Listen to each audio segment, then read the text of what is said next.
Have you ever felt like you're stuck? Maybe you blame your circumstances, your background, or just plain bad luck for where you are in life. But what if I told you the real control center for your entire future was something you could actually reprogram? That's what we're digging into today.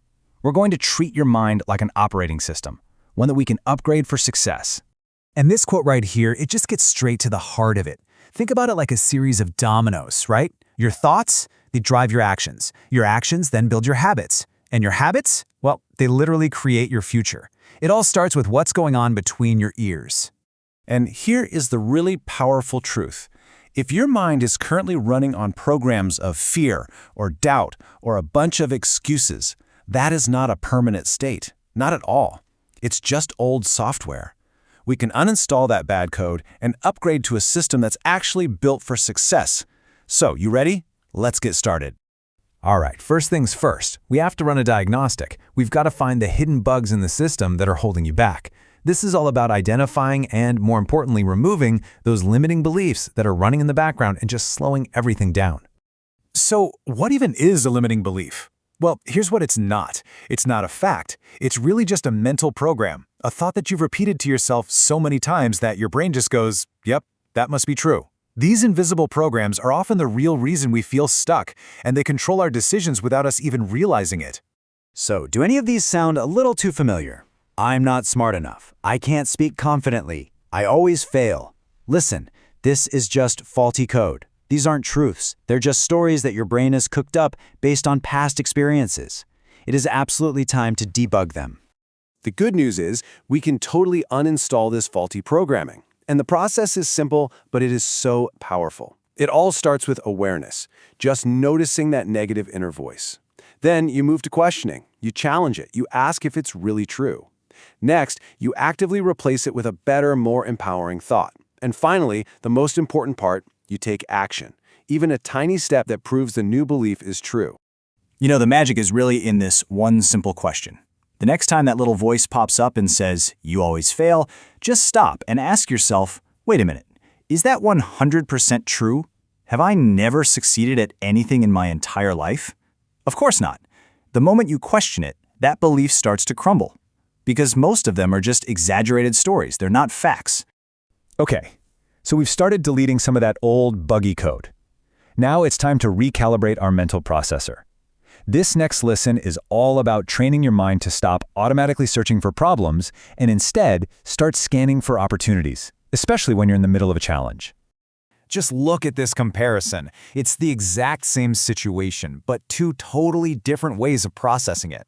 A problem-focused mind asks, why is this so hard? Which really only leads to excuses. But a solution-focused mind asks, okay, how can I solve this? Which immediately gets your brain searching for answers. It's a game changer. And this is the absolute key. Your brain, it's basically a search engine. It will find exactly what you tell it to look for. No joke. If you ask it to find all the reasons why something won't work, believe me, it will come back with a very long list. But if you ask it to find the hidden opportunity, it'll get to work on that instead. This is a really powerful technique called reframing. You're not pretending the difficulty isn't there, you're just changing its name. So a problem isn't a problem, it's training.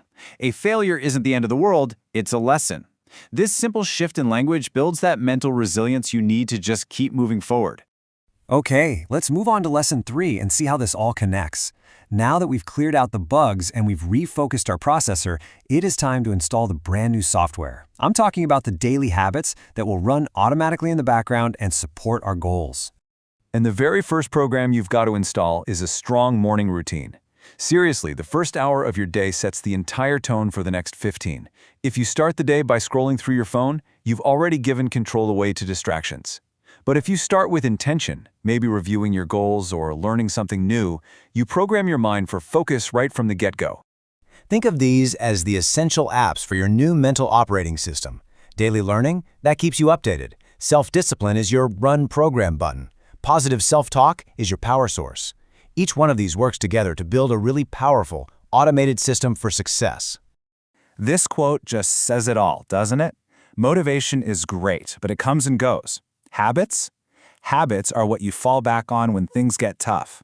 Your success isn't really determined by your big, lofty goals. It's determined by the small, consistent things you do every single day. Your habits become your default setting. All right, finally, we have our new system up and running. But now, we have to protect it. Our final lesson is all about building a strong firewall to eliminate all the negative programming that's constantly trying to get in from our external environment. You have to realize that every single day, your mind is being programmed. It's programmed by the people you talk to, the social media you scroll, the news you watch, the conversations you overhear. Every single one of those inputs is either upgrading your system or it's dragging you back to the old, buggy version. You have to be intentional about what you let in. So here's the bottom line. Protecting your mental space isn't selfish. It is absolutely necessary. Trying to stay positive and focused on growth while you're surrounded by negativity and gossip, well, it's like trying to stay dry in the middle of a rainstorm without an umbrella. It's just not going to work long term. So, how do you actually build this firewall? Well, first, be deliberate about what you consume. Unfollow the negative accounts. Limit the toxic news. Second, you don't have to engage in every conversation, especially if it's just gossip. And third, and this is a big one, choose your inner circle wisely. Surround yourself with people who talk about vision and ideas, not other people and problems. And that brings us right back to where we started. Your mind is the command center. It is the operating system that runs your entire life. And the most empowering part of all this is realizing that you are the one holding the keyboard. You are the programmer. So let's do a quick recap of the full system update we just walked through. First, you deprogram the bad code by removing limiting beliefs. Then, you refocus your processor to see opportunities, not obstacles. You upgrade your software by building daily success habits. And finally, you protect the whole system by controlling your environment. And this right here, this is where it all becomes real.